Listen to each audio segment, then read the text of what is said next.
Hey there gamers, I'm at this little beach right now. When you see this, I will be out of state for a vacation. However, I wanted to make sure you all had something to watch, even while I'm away. It had to be something quick, since I'm supposed to be leaving the state on Friday. I originally planned on doing Zeltodorsia, but the recording turned into a forever war that made me suffer in a way I hadn't experienced since the Kerensky video. So I came up with something else. Something a little more familiar.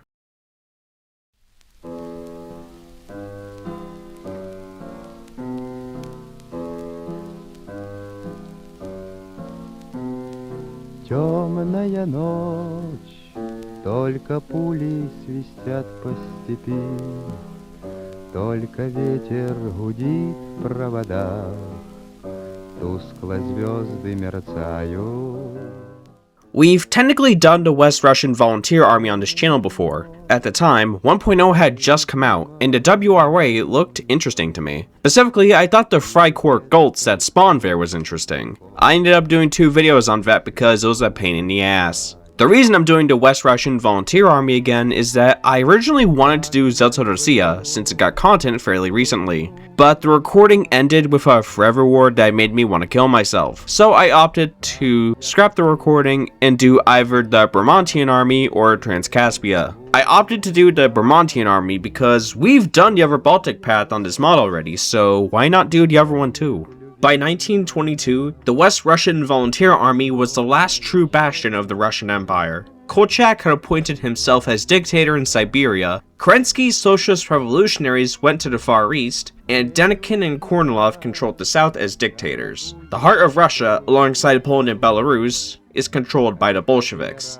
and anarchists control Ukraine. We are the only region actively seeking to restore the Russian Empire. However, we are set to collapse in only a few months. Part of the reason our warlord state has survived is because of our partnership with the Freikorps expedition to the Baltics. But those agreements are fizzling out, as the Freikorps expedition under Rudiger von der Goltz was planning to directly seize control of our regional capital, Riga, to allow for the Freikorps to directly expand its mission in the Baltic. The Freikorps seizing Riga will undoubtedly spark a civil war. However, there is sadly nothing we can do about it. The Bermontian Army's list of internal enemies includes more than just the Freikorps. The Forest Brothers actively seek to restore the independence of the Baltic states. Rosenberg's Baltic German esotericists are undoubtedly planning something nefarious. Then, of course, there are Soviet partisans who will absolutely be supported by the Russian SFSR if they revolt. With so many rebel groups, crushing the Freikorps is impossible. A civil war within a civil war faction is inevitable,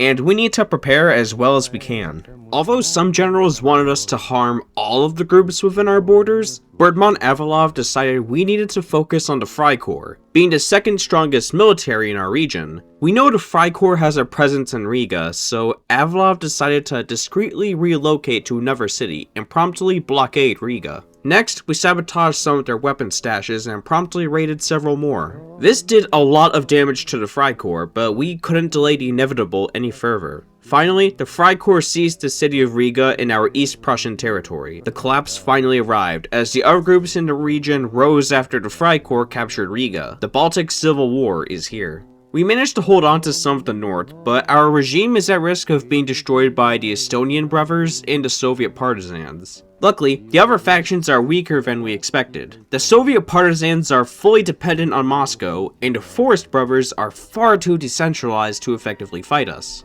Additionally, the Freikorps in the Baltic are split in half because of Lithuania and Latvia, so they should be easy enough to take out. We utilized the Cossacks to swiftly eliminate the incompetent Soviet partisans. We then turned north to the Estonian brothers. The Forest Brothers are too decentralized due to nationalism, so they were very easy to defeat. We just walked around their overextended forces and they surrendered. Worth noting that our leader, Bergman-Avalov, is sympathetic to the French faction, the Axis of Reaction. This is why our state is an observer of their alliance. We used our connection to the Axis to request aid. France said yes, but the British Empire declined. Anyway, we were more than capable of destroying the Latvian brothers, since they and the Lithuanian brothers faced the same issues as the Estonians. Next, we destroyed Rosenberg's Baltic German state, since the rumors that he is exterminating all ethnic Latvians are not entirely unfounded. He was incredibly weak.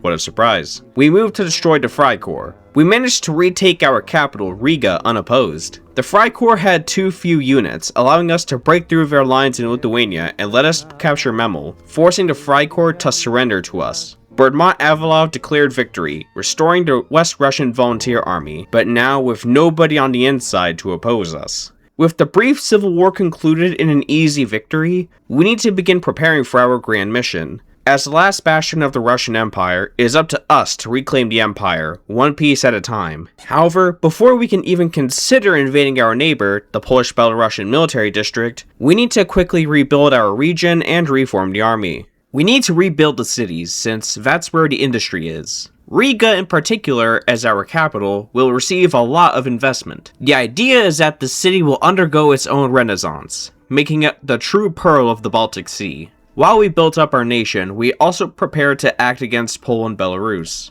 The Brotherhood of Russian Truth, a monarchist paramilitary, fully supports our endeavors and has agreed to carry out raids at Tukhachevsky's lands to steal weapons from him. This has weakened Tukhachevsky while giving me weapons to arm my soldiers with. We ordered them to raid Poland-Belarus over and over again while we prepared to invade. We needed to begin industrializing. That is one of the big reasons Russia lost the Great War. The lack of industry allowed the German Empire to push Russia to its breaking point, which is a major reason for Russia's collapse. For Russia to come back, we need to industrialize and end Russia's status as an agricultural state. Now, for people to actually believe we are the continuation of the Russian Empire, we need the Russian Empire's institutions to boost our legitimacy. The fact that our leader is a region and that we use the imperial symbolism is simply not enough. We can make things better for us by inviting old imperial ministers and the Orthodox Church to our land. With their help, we can better prepare our people for the reclamation of the empire. The last thing we did before moving to military reforms was to deal with corrupt business owners,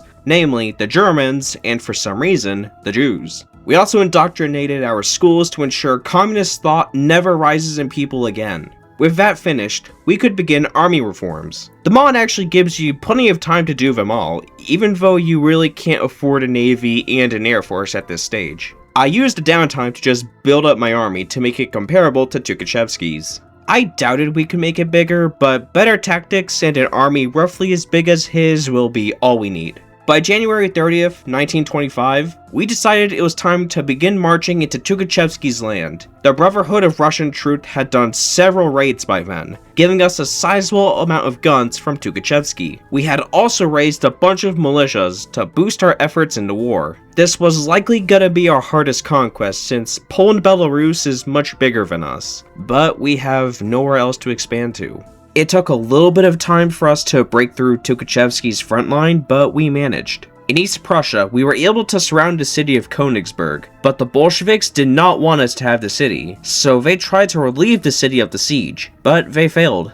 Due to bad supply, I had to use the force attack command to keep my units into battle, but luckily it worked out and we captured the city. We managed to capture Tukhachevsky's capital, Minsk, but he is still far from surrendering. Trying to capitulate him normally won't work. He might just directly join Moscow if we take too long. We had to resort to snaking. We were able to reach the big cities, but for some reason it still took ages for Poland-Belarus to surrender. Once we defeated Tukhachevsky, we needed to reorganize the land. We just conquered a nation 2 to 3 times bigger than us, and Poland itself is highly nationalist these days. The solution was to integrate Belarus and a bit of eastern Poland, but have the rest of Poland to become an autonomous territory. The next place to look was Ukraine. In 1922, Ukraine was controlled by Nestor Makhno, an anarchist. However, anarchism tends to allow for murderers to fester and grow, and Makhno ended up being a statistic caused by his own idealism. Ukraine descended into a civil war, just like we did. Luckily for us, Russian nationalist Ilyin won the Ukrainian civil war, and he is sympathetic to us.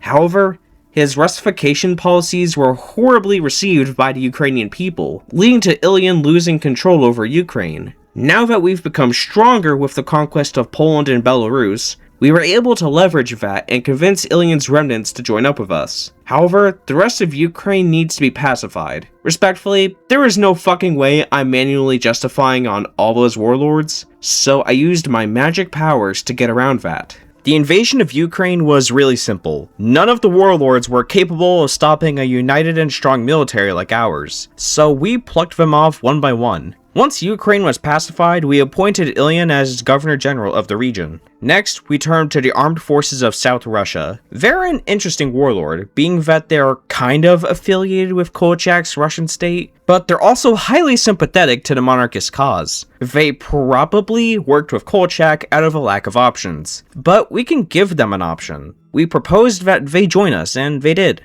However, before we turned to Moscow, we decided to pacify the rebels in the Caucasus. Took a moment to get through the mountains in Georgia, but we got a single breakthrough in Georgia, and the front line collapsed sometime after. Armenia ended up being occupied by the Turks. I cannot imagine the horrors going on in there. We've now gone from a small, unstable monarchist brigade in the Baltic to a military powerhouse spanning the frontier of the Russian Empire. The West Russian Volunteer Army has become more than that. It is the only rightful Russian government, and that will be made clear to all. Bermont-Avalov proclaimed the Russian imperial government and ordered the military to move to the Soviet border. The time to strike has never been better. Moscow is currently fighting both the Turkestan government and the Far Eastern Republic. An intervention from us would be devastating, and that is why we must march in now. The outnumbered Soviets were losing on all fronts. We were generally making gains everywhere, but I personally focused on Petrograd. The city was the heart of the Russian Empire, so retaking it is important. Supply out here is pretty rough, but we could make it work. I decided to first surround the city, which went pretty well. I was able to take the city and pacify its defenders soon after. Petrograd is only one of 3 main cities of Russia though. Moscow is just as important, being the capital of the Soviets and also the capital of several past Russian governments. Taking it was rough due to the supply lines out here getting thinner and thinner, but we were advancing. We went around the city defenses and managed to enter Moscow. However, the Bolsheviks are highly resilient. We had to push pretty far into Soviet territory. I was able to march on the city of Gorky, and the Bolsheviks finally surrendered sometime after.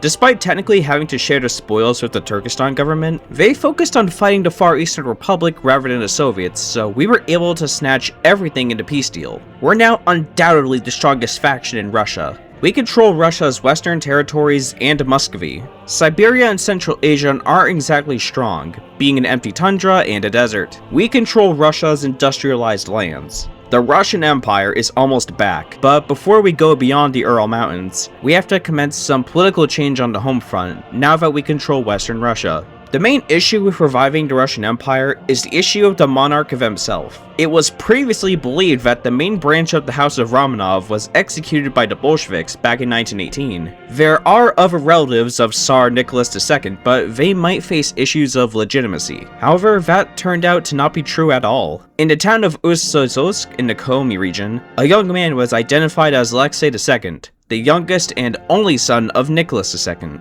Alexei was last seen in 1918 when he was about 14 years old. Naturally, he looks quite different now. There was some doubt since the main person claiming it was Alexei was just some random crazy guy. However, upon closer inspection, it was determined that this was indeed Alexei II. This solved the issue of the heir. Alexei II would be the next Tsar of Russia.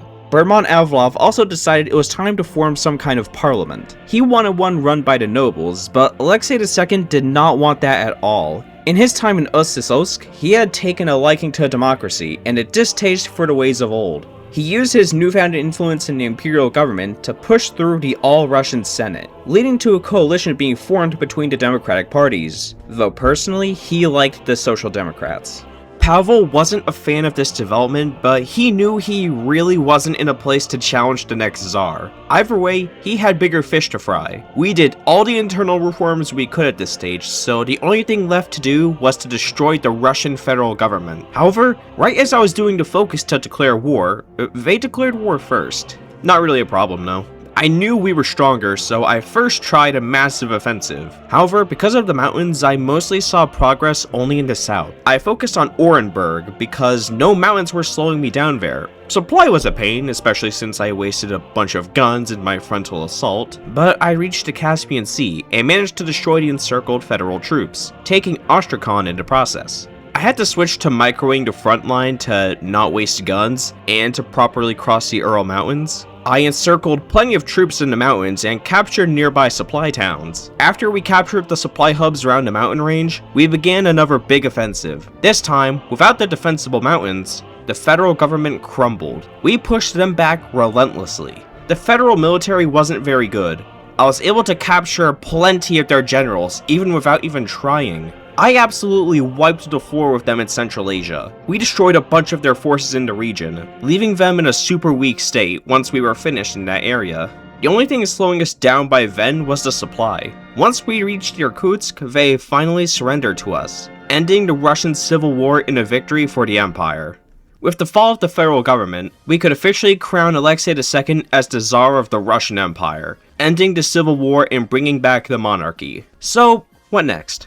See, despite Alexei II becoming the Tsar of Russia, our fate is not decided just yet. General Avilov, our head of state until the official restoration of the empire, supports a continuation of the Russian autocracy that led to Russia's collapse in the Great War. Tsar Alexei II, however, firmly believes that for the Russian Empire to never fall again, Russia needs to follow the beliefs of Pyotr Stolypin and become a constitutional monarchy. Avilov believes the Tsar should listen to him, for he is responsible for Russia's reunification. However, Alexei believes that Avilov will bring Russia into a new dark age, from which it will never recover. Being a man who had lived among the peasantry for the past 12 years, people were inclined to support Alexei for his reformism. However, Avilov's despotism will remain an issue until we resolve it for good. Alexei used the autocratic abilities given to him to push through liberal reforms to destroy Avilov's influence in Russia. He promised to give the Russian people the total liberation that they deserve, not dictatorial communism or antiquated autocracy, but real democracy. He pushed demobilization through,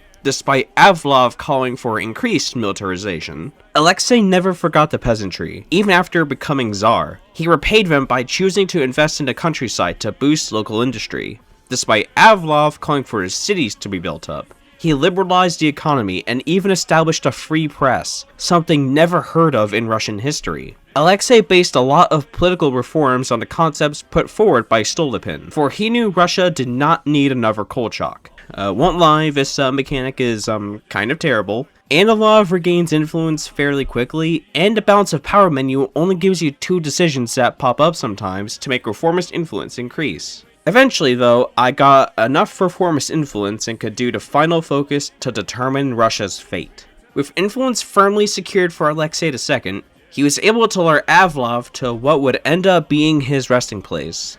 After some discussion, Avilov went back to his car. Just before he could leave, he was fatally shot by an unknown assassin. The death of the man who brought back our empire is sad, but we have plenty of generals. We will be fine. For Alexei II, that is a price worth paying for Russian democracy to finally be achieved. With the main man pushing for despotism gone, Alexei could officially announce free elections, with the Social Democrats becoming the ruling party. The Russian Empire finally became a democracy, something nobody ever properly achieved in Russian history until now. Kerensky's Far Eastern Republic was very dysfunctional. Our government, however, learned from the mistakes of the past. The Russian Empire will be a democracy for years to come, and will be the new shining beacon of freedom in a world overrun by reactionary nationalists and destructive Bolsheviks. And that, my friend, marks the end of this story. I know this video is a bit shorter than usual, but I needed a short video to put out this week, since by the time this video goes up, I'll be on vacation. And I don't have the time to spend 2 weeks on a big fancy video. Either way, I had fun.